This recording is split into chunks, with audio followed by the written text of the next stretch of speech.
Said Didu sebut tiga tokoh ini jadi kunci keberhasilan pemakzulan Wapres Gibran.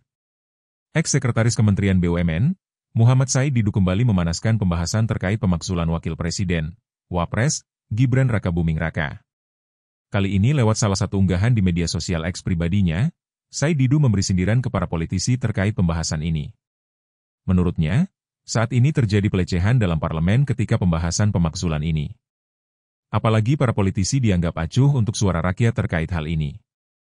Menurut saya sedang pelecehan dalam tanda kutip parlemen terhadap suara rakyat hari ini, katanya, dikutip Kamis, 3 Juli 2025.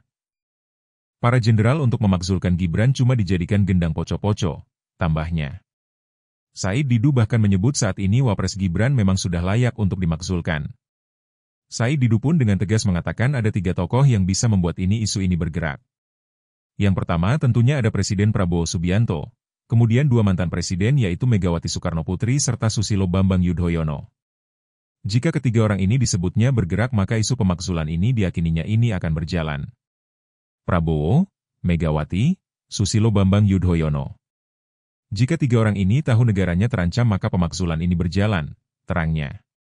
Diketahui, wacana pemakzulan Wapres Gibran mengemuka dari Forum Purnawirawan TNI, yang melayangkan surat ke DPR dan MPR. Mereka menilai proses pencalonan dan pelantikannya bermasalah, serta menuntut pemakzulan lewat MPR.